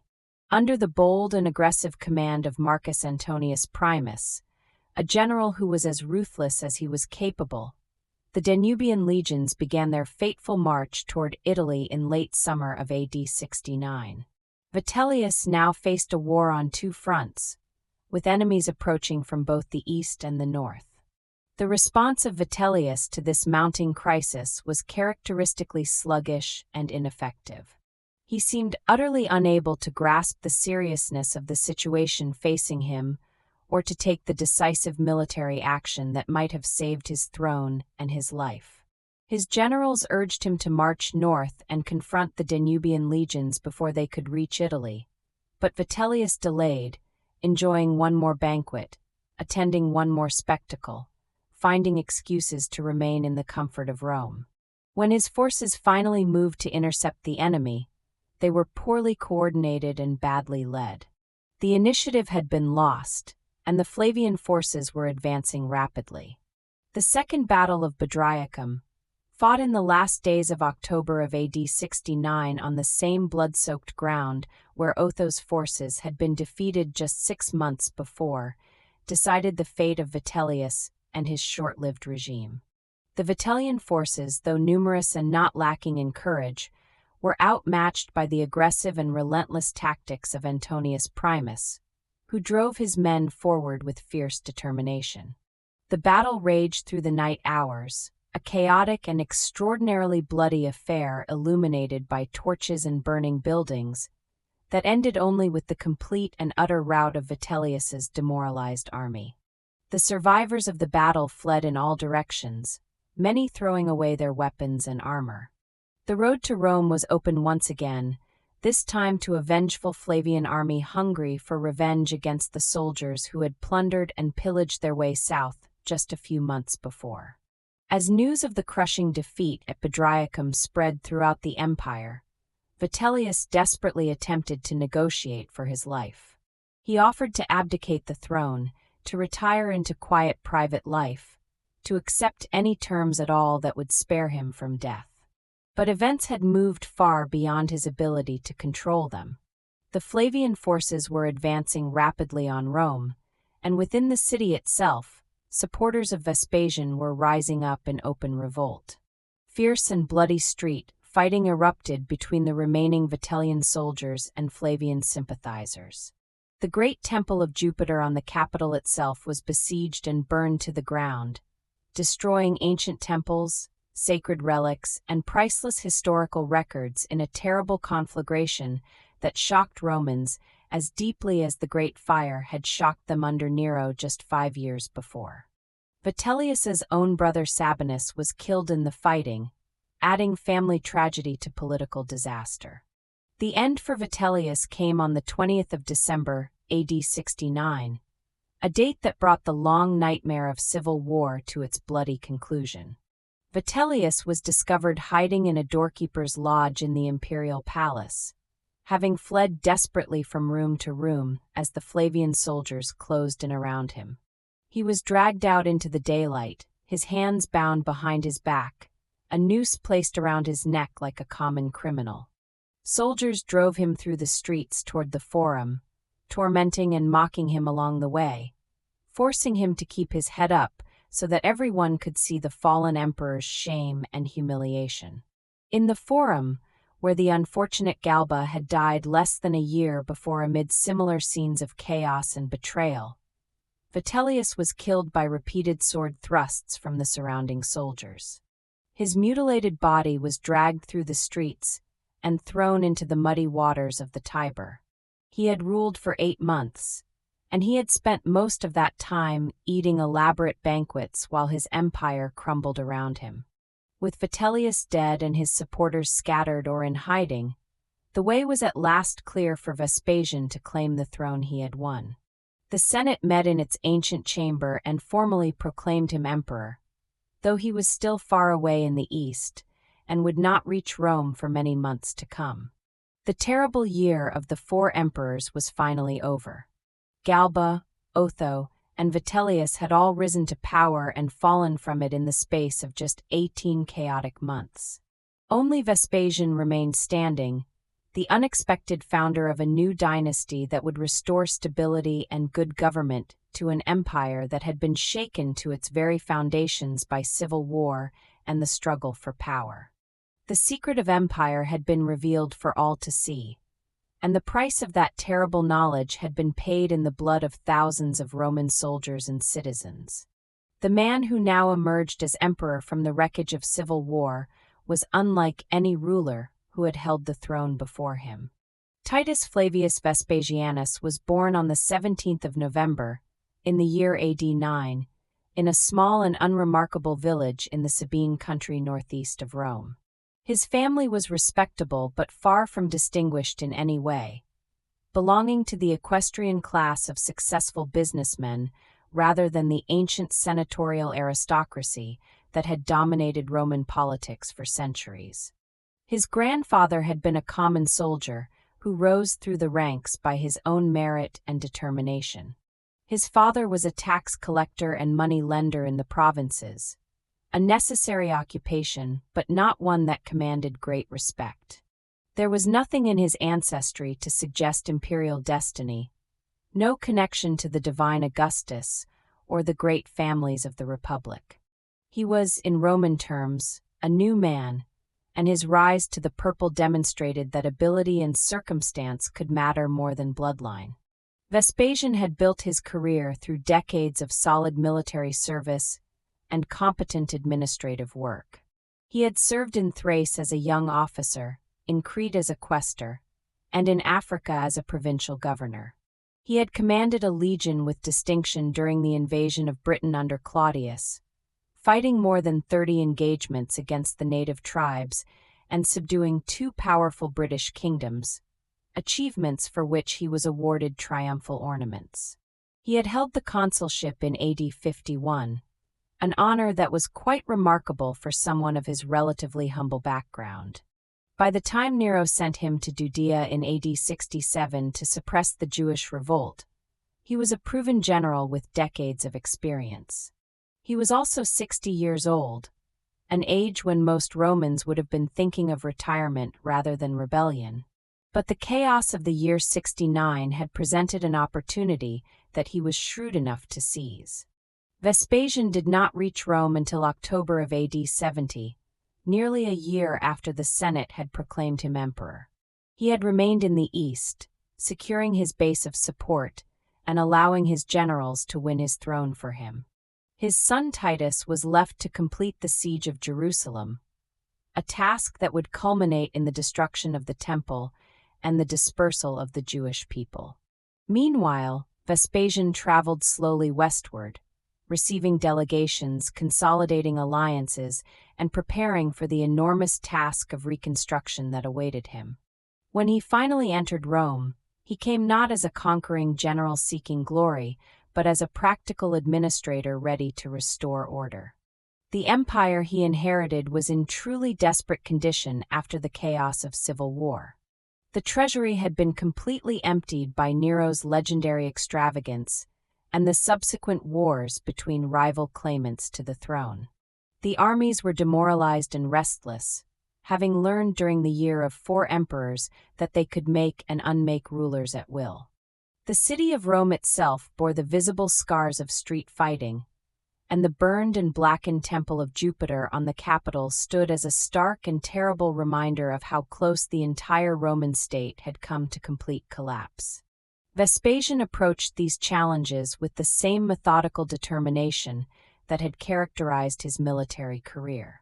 He would not be flashy or dramatic. He would simply do what needed to be done. His fiscal policies were the essential foundation of his restoration of the Roman state. Vespasian understood with perfect clarity that without money, nothing else was possible. He raised taxes throughout the empire, both by increasing existing rates and by implementing far more efficient collection methods. He taxed items and activities that had previously escaped official assessment. Most famously and most controversially, he imposed a tax on the use of public urinals throughout Rome, collecting the urine for sale to tanners and fullers who used it in processing leather and cleaning cloth. When his son Titus complained that this particular tax was undignified and beneath the majesty of the imperial office, Vespasian held up a gold coin from the very first day's collection and asked whether it smelled bad to him. The point was clear. Money was money, regardless of its source, and the empire needed every coin it could gather. Beyond taxation, Vespasian found money through the sale of offices and privileges, the confiscation of estates from those who had supported his enemies, and the revival of lapsed claims and forgotten debts owed to the state. His critics accused him of greed, and even of deliberately prosecuting wealthy men in order to seize their property. There was perhaps some truth to these charges. But Vespasian also spent the money he raised on rebuilding the empire. He restored the capital and its temples. He improved roads and bridges throughout the provinces. He founded new colonies and supported existing cities with grants and tax relief. The wealth he accumulated flowed back into the infrastructure that held the empire together. The most visible and enduring symbol of Vespasian's reign was the great amphitheater that he began building in the very heart of Rome. The Flavian amphitheater, as it was officially and formally known, rose on the site of the artificial lake that had graced the grounds of Nero's Golden House. Where Nero had built a private paradise for himself, surrounded by gardens and pavilions for his exclusive enjoyment, Vespasian would create a vast public entertainment venue for all the people of Rome. The message was deliberate and utterly unmistakable to everyone who saw it rise. The new Flavian dynasty served the citizens of Rome, not its own pleasures and vanity. The amphitheater would become the largest structure of its kind ever built in the entire Roman world, capable of holding 50,000 eager spectators for gladiatorial combats and elaborate wild beast hunts. We know it today by another and more famous name, the Colosseum, and though Vespasian would not live to see it fully completed, it remains his most enduring monument to this day. Vespasian's personal style was as different from his predecessors as his policies. He cultivated an image of plain dealing and simple tastes that contrasted sharply with the extravagance of Nero and the self-indulgence of Vitellius. He rose early and worked long hours. He received petitions and heard legal cases in person. He maintained open access to the palace, allowing ordinary citizens to approach him with their concerns. His sense of humor was earthy and self-deprecating. When flatterers tried to trace his ancestry back to the gods or to the founders of Rome, he laughed at them. He knew who he was and where he came from, and he saw no need to pretend otherwise. His family, unlike the troubled dynasties of the Julio-Claudians, was remarkably stable and supportive. His two sons, Titus and Domitian, were groomed for succession from the beginning. Titus, the elder, was associated with his father in government, serving effectively as co-emperor and commanding the legions with distinction. The capture of Jerusalem in AD 70 had made Titus a celebrated military hero, and his loyalty to his father was never in doubt. Domitian, the younger son, was less trusted and kept at a distance from real power, but he too was clearly part of the dynastic succession. For the first time since Augustus, there would be no uncertainty about who would follow the current emperor. Vespasian ruled for 10 years, from AD 69 to AD 79, a decade that transformed the empire from a state on the brink of collapse to one of renewed stability and confidence. He reformed the army, rewarding loyal units and punishing those that had changed sides too easily during the civil wars. He extended citizenship to communities in Spain and Gaul, continuing the policy of incorporating provincials into the Roman system. He patronized literature and the arts, supporting writers and establishing endowed professorships in rhetoric. Though he was no intellectual himself, he understood the value of culture in legitimizing his new dynasty. Vespasian died on the 23rd of June, AD 79, at the age of 69 years, having ruled the empire for a decade of restoration and renewal. He had been ill for some time, suffering from what ancient sources describe as recurring fever and severe intestinal complaints that gradually weakened him. As death approached and he felt his strength failing, he reportedly joked with those around him that he thought he was becoming a god, a wry and characteristically earthy reference to the deification that awaited deceased emperors who had served Rome well. His final words, according to the tradition preserved by later writers, were that an emperor should die on his feet, standing and working rather than lying in bed. True to his nature, he attempted to rise from his sickbed and collapsed into the arms of his attendants who rushed to catch him. It was a death worthy of the man himself, practical and dignified to the very last moment. The Senate promptly voted to deify him, enrolling him among the gods of Rome, and the succession passed smoothly and peacefully to his elder son Titus, exactly as Vespasian had carefully planned. He had saved the empire from chaos and founded a new dynasty to guide it into the future. It was an achievement that would have seemed utterly impossible to the poor boy from the Sabine Hills who had begun his career with nothing but his own ability and determination. The new emperor who succeeded Vespasian was in many ways his father's complete opposite in temperament and style.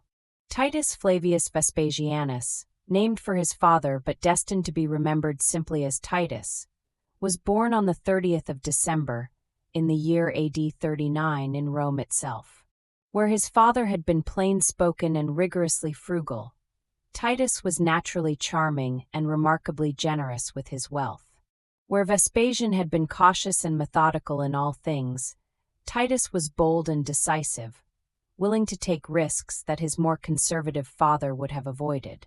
He had grown up in the imperial court during the dangerous years of the Julio-Claudians, educated alongside Britannicus, the ill-fated son of Claudius, and trained in all the arts and accomplishments that a Roman nobleman of the highest rank was expected to master. He was handsome, athletic, and culturally refined, fluent in Greek as well as Latin, skilled in music and poetry as well as warfare. He seemed born to rule, and his reign, though tragically brief, would earn him a reputation as one of the best emperors Rome ever had. His military credentials were beyond question. The siege and capture of Jerusalem in AD 70 had established him as a commander of the first rank, though the destruction of the Jewish temple remained controversial. Some praised him for bringing a difficult war to a decisive conclusion. Others questioned whether the complete destruction of a sacred site had been necessary or wise. Titus himself seems to have had mixed feelings about his greatest military achievement. Ancient sources suggest that he declined the honor of a wreath after the victory, saying that he had merely served as an instrument of divine wrath. Whether this represents genuine scruple or diplomatic modesty, we cannot know. Before his accession, Titus had acquired a reputation for ruthlessness that worried many Romans. As commander of the Praetorian Guard under his father, he had taken a hard line against anyone suspected of disloyalty. Informers were employed, conspiracies were ruthlessly suppressed, and those convicted of treason were executed without mercy. He had conducted an affair with Berenice, a Jewish princess from the Herodian dynasty, bringing her to Rome and treating her almost as his wife. This relationship scandalized Roman society, which remembered all too well the disaster of Mark Antony's passion for the Egyptian Queen Cleopatra. Many feared that Titus would prove another Nero, a ruler who sacrificed duty to pleasure and cruelty. These fears proved entirely unfounded. From the moment of his accession on the 24th of June, AD 79, Titus transformed himself into a model ruler. He sent Berenice away from Rome, recognizing that the relationship was politically impossible. He ended the practice of prosecuting men for treason on flimsy evidence, declaring that no senator would be executed during his reign. He opened the imperial treasury to relieve suffering, showed mercy to those who had opposed him, and cultivated a relationship with the Senate based on mutual respect rather than fear. The change was so dramatic that some historians have suggested he was simply revealing his true nature, freed at last from the constraints of serving as his father's enforcer. His reign began under a dark and terrible omen. Less than 2 months after Titus became emperor, on the 24th of August AD 79, Mount Vesuvius erupted with catastrophic violence that stunned the entire Roman world. The eruption buried the thriving cities of Pompeii and Herculaneum under thick layers of volcanic ash, pumice stone, and superheated mud, killing thousands of people in a single day and destroying prosperous communities that had flourished along the beautiful Bay of Naples for centuries. The elder Pliny, the famous naturalist and author of an encyclopedic work on natural history that contained thousands of entries, died while attempting to rescue survivors by boat, overcome by the toxic volcanic gases that billowed from the mountain. His nephew, the younger Pliny, watched the disaster unfold from across the Bay of Naples and later wrote vivid letters describing the terror and confusion of that day. Titus responded to the disaster with energy and compassion that won him widespread admiration. He traveled to the affected region personally, surveying the damage and organizing relief efforts. He appointed commissioners to oversee the recovery and allocated substantial funds from the treasury to help survivors rebuild their lives. The property of those who had died without heirs was directed to the reconstruction effort, rather than being absorbed into the imperial coffers. Titus's handling of the Vesuvius disaster became a model of imperial crisis response, demonstrating how an emperor could use his power to alleviate suffering rather than to exploit it. But the catastrophes were not finished with Rome and its new emperor. In AD 80, a devastating fire swept through Rome once again, burning for 3 terrible days and destroying large portions of the city that had only recently been rebuilt after the Great Fire under Nero 16 years before. The Campus Martius, the great public gathering place of Rome, the sacred Capitoline Hill with its restored temples, and the magnificent Pantheon of Agrippa were all damaged or completely destroyed by the flames. Once again, as he had after Vesuvius, Titus responded with remarkable generosity, using his own personal wealth as well as public funds from the treasury to finance the enormous reconstruction effort. He reportedly said that the losses were his own personal burden, not the people's, a statement that reflects the paternalistic ideology of Roman imperial rule at its very best. The people were his children, and their suffering was his own responsibility to address. That same remarkable year, Titus presided over the dedication and official opening of the Flavian amphitheater, the great Colosseum that his father had begun but had not lived to see completed. The inaugural games lasted for an astonishing 100 days and were among the most spectacular entertainments ever seen in the long history of Rome. Thousands of gladiators fought and died in the arena to the roar of the crowds. Exotic wild beasts from every distant corner of the empire, including lions, elephants, and creatures that most Romans had never seen, were displayed and killed for popular amusement. Naval battles were even staged by flooding the arena floor with water and bringing in warships to fight before the amazed spectators. The games were criticized by some thoughtful Romans as wasteful and unnecessarily cruel, but they served an important political purpose, demonstrating the wealth and power of the Flavian dynasty and providing entertainment for a populace that had endured years of civil war and recent natural disaster. A plague struck Rome during his reign, adding another layer of misery to a population already strained by fire and disaster. Ancient sources do not provide enough detail to identify the disease with certainty, but they describe significant mortality and widespread fear. Titus responded as he had to every other crisis, with personal attention and generous funding. He visited the sick, participated in religious ceremonies to appease the gods, and maintained public morale through his visible presence and evident concern. Whether these devoted efforts had any practical effect on the actual course of the disease is impossible to say, but they cemented his lasting reputation as an emperor who genuinely cared for his people. Despite his many virtues and the affection he had earned from the Roman people, Titus's reign lasted only 2 brief years. He died on the 13th of September, AD 81, at the age of 41 years, his promising reign cut short when it had barely begun. The cause of his death remains uncertain, and was a matter of speculation even in ancient times.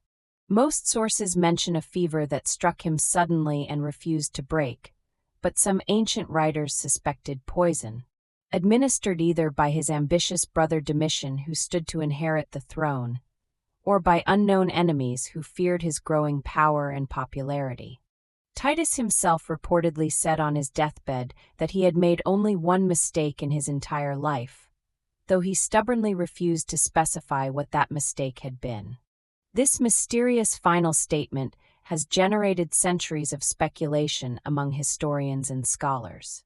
Did he regret sending his beloved Berenice away, sacrificing his personal happiness for political necessity? Did he blame himself for some brutal act committed during the Jewish War, perhaps the destruction of the temple itself? Or was there some other secret that died with him? We will never know the answer.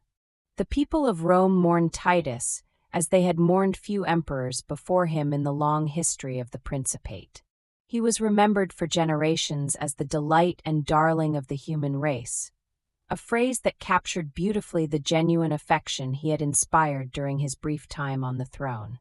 The Senate voted to deify him immediately and without dissent, and his memory was honored throughout the vast empire with temples and statues and commemorative inscriptions.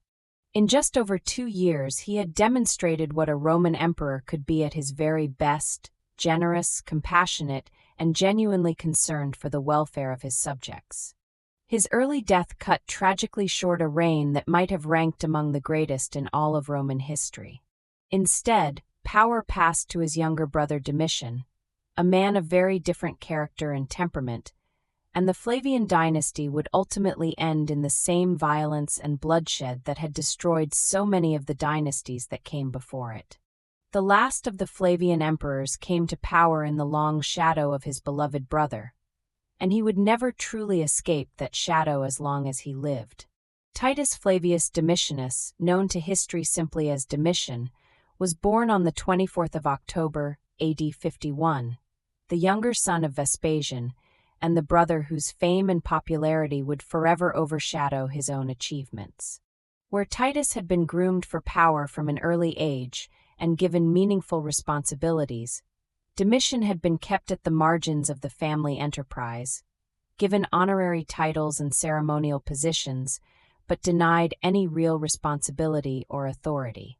He had watched helplessly as his father and brother shared in the glory of the Jewish war, while he remained behind in Rome, a frustrated teenager with no significant role to play in the great events that were shaping his family's remarkable destiny.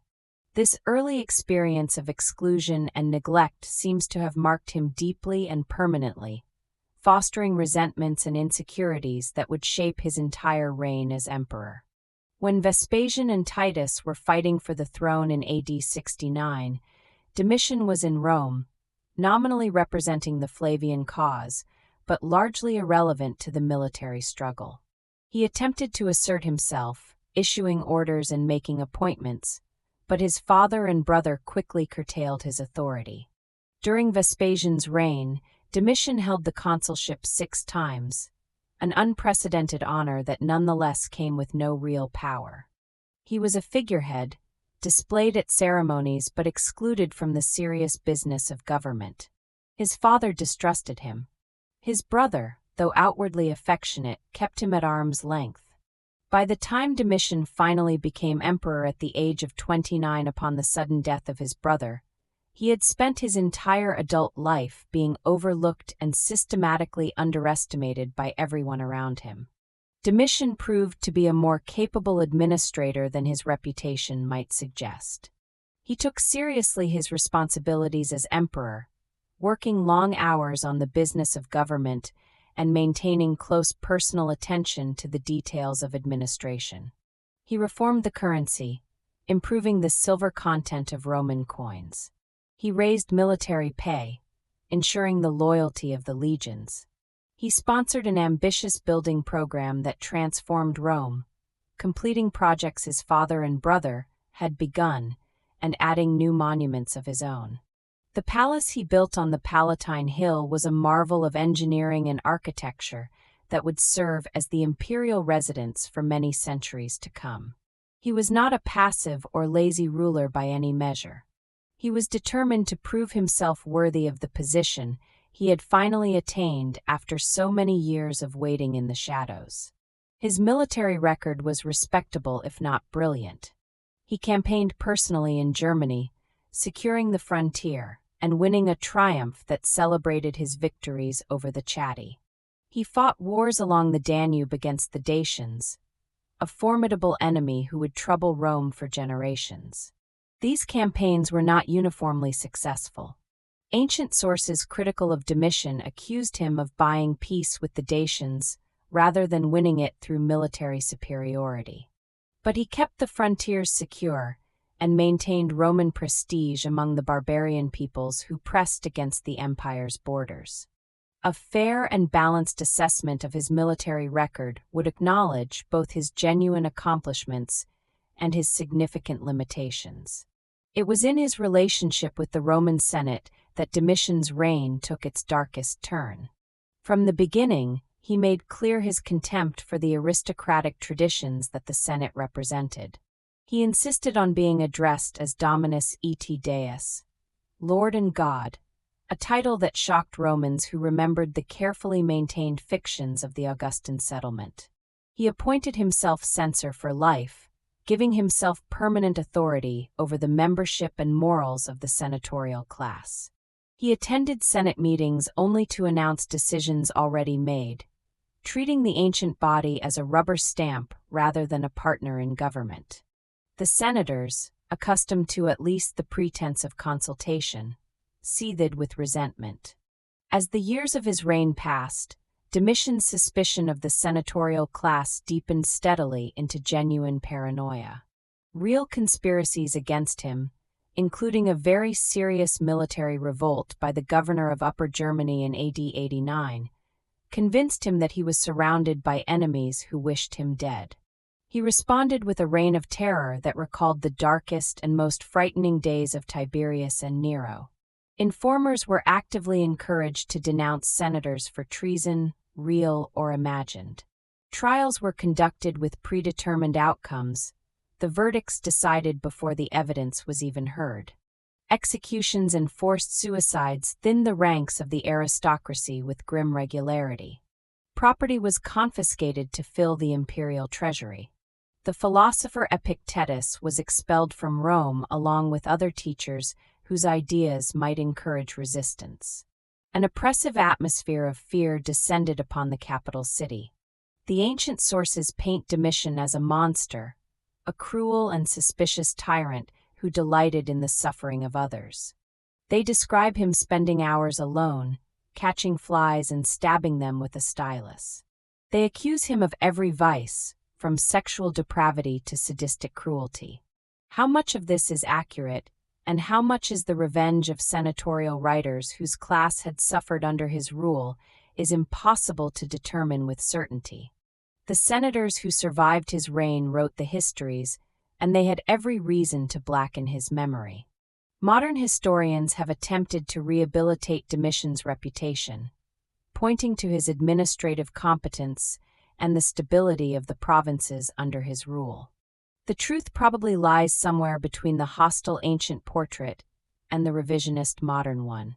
What is certain beyond any doubt is that Domitian met his end violently, murdered by those closest to him.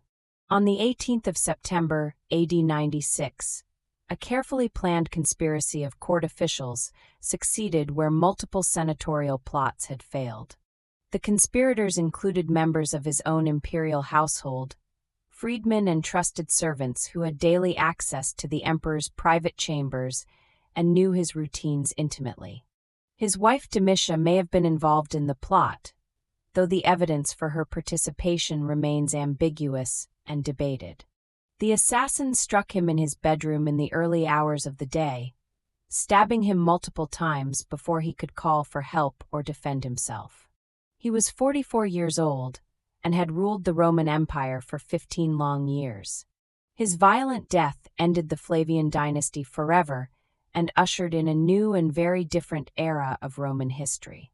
The Senate's response to Domitian's assassination revealed the full depth of hatred that his reign had inspired among the aristocracy.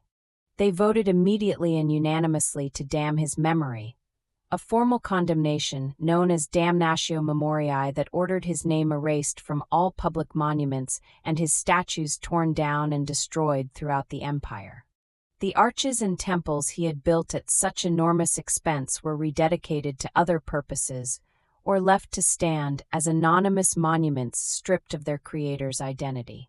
It was as if the senators hoped to erase him from history itself, to pretend that his 15 years of rule had never happened, that the terror he had imposed could be forgotten along with his very name. They succeeded only partially in their effort to erase him from memory.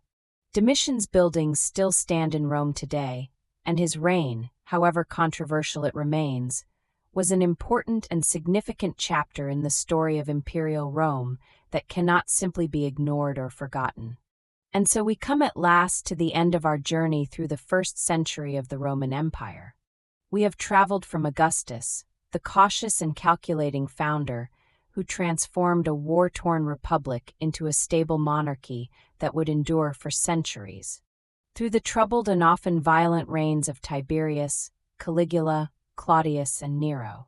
We have witnessed the chaos and bloodshed of the year of 4 emperors, when the secret of empire was revealed for all to see and Roman legions fought against each other for the right to make an emperor.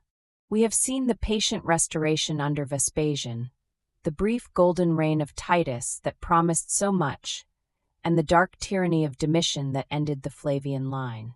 Through it all, through madness and murder and civil war, the empire itself endured, its institutions proving stronger than the flaws and failures of individual rulers. Rest now, and let these names settle gently into your memory like autumn leaves drifting slowly to the bottom of a still and quiet pond. Augustus and Tiberius, Caligula and Claudius, Nero and Galba, Otho and Vitellius, Vespasian and Titus and Domitian. They lived and ruled and died, each in their own way, each leaving their distinctive mark upon the vast empire they commanded. Some were wise, some were cruel, some were competent administrators who kept the machinery of empire running smoothly, and some were disasters who brought suffering to millions. Together they shaped the first century of the Roman Empire, establishing patterns of rule and succession that would echo through the centuries to come. The story continues, of course, stretching far into the future. New dynasties will rise and eventually fall.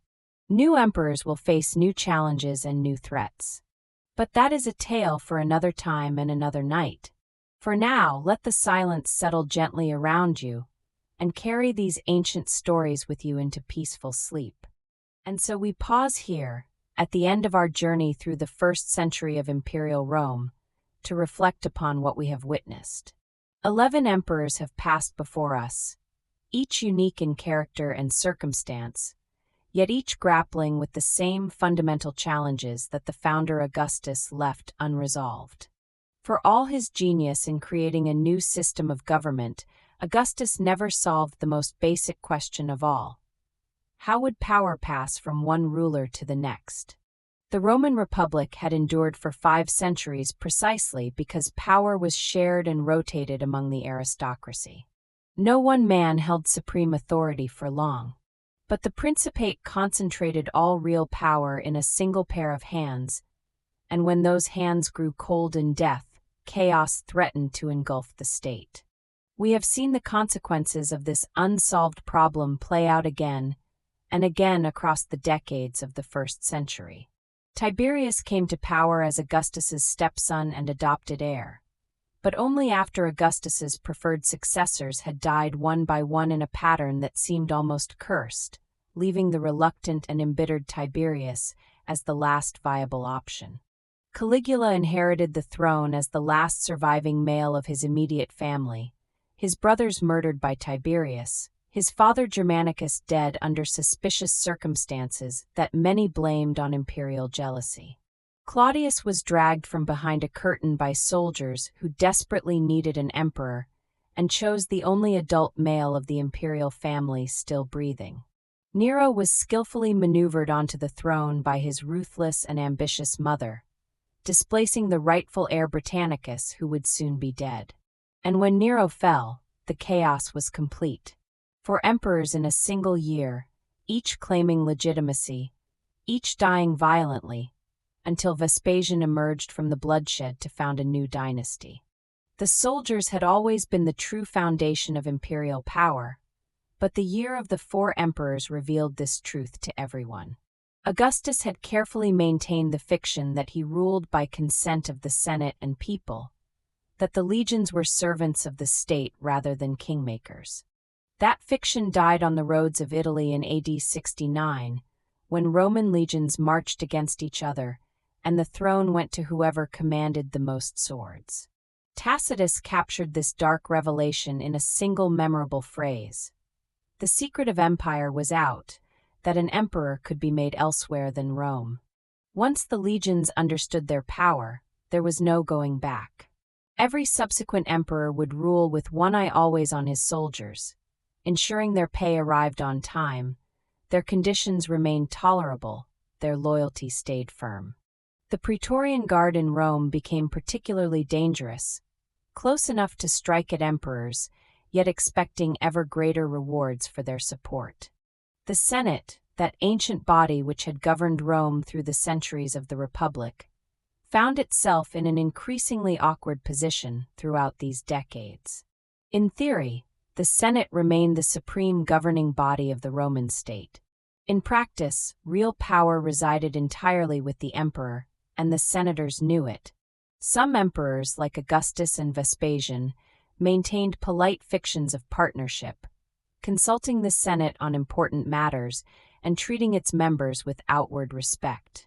Others, like Caligula and Domitian, openly humiliated the senators, making clear that their ancient privileges survived only at imperial pleasure. The senators responded with the only weapons available to them: flattery while the emperor lived and savage criticism after he died. The histories we have inherited were written by senators or their sympathizers, which is why certain emperors are painted so darkly while others receive more generous treatment. We might pause to consider what actually made an emperor successful in the eyes of those who wrote these histories. Generosity to the aristocracy certainly mattered. So did respect for traditional forms and ceremonies, even when everyone understood they were empty rituals. Military competence helped, though not every emperor could or did lead armies personally. The ability to choose capable subordinates and trust them to govern the provinces was essential for any ruler of such a vast empire. Perhaps most importantly, successful emperors understood the difference between public image and private reality. Augustus presented himself as a simple citizen, first among equals, while wielding absolute power. Vespasian played the role of the plain-spoken countryman, while his agents collected every coin the empire could produce. The emperors who failed most spectacularly were often those who could not or would not maintain these polite fictions. Consider the contrast between how these rulers presented themselves and how they actually lived. Augustus walked through the streets of Rome in a simple toga, greeting citizens by name, living in a modest house on the Palatine Hill.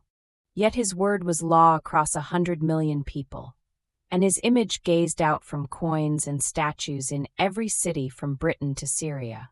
Nero performed on stage as an artist, seeking applause from the crowds, yet he could order any man in the empire put to death with a gesture. Domitian demanded to be addressed as Lord and God, yet he spent his final years in terror of assassination, unable to trust even his closest servants. The gap between the public mask and the private reality created endless tensions that could never be fully resolved. The physical city of Rome itself changed dramatically across this first century of empire. Augustus boasted that he had found Rome a city of brick and left it a city of marble. And indeed, the great building programs of his reign transformed the ancient capital into something magnificent and new.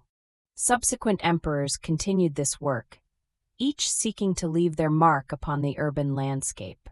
Nero's Golden House sprawled across the heart of the city, a monument to one man's vanity. Vespasian and Titus replaced it with the Colosseum, a gift to the people. Fire and disaster repeatedly leveled portions of the city, and each rebuilding brought new opportunities to reshape the capital according to imperial vision. The Rome that Domitian left behind at the end of the first century was almost unrecognizable compared to the Rome that Augustus had inherited from the chaos of civil war. These 11 men, for all their differences, shared the burden of ruling an empire that stretched from the mists of northern Britain to the sands of Egypt, from the Atlantic coast to the rivers of Mesopotamia. Millions of people living in thousands of cities and countless villages looked to Rome for peace, for justice, for protection against the enemies who pressed against every frontier. The emperor could not be everywhere at once, could not personally decide every dispute or command every legion. He ruled through governors and generals, through freedmen and slaves, through a vast bureaucracy that grew larger and more complex with each passing decade.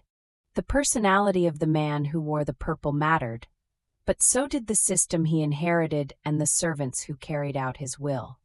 And what of the common people who lived and died while these emperors rose and fell in distant Rome?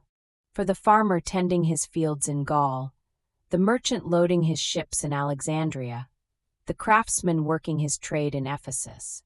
The great dramas of imperial succession were distant thunder on the horizon, important only insofar as they affected taxes and trade and the security of the roads that bound the empire together.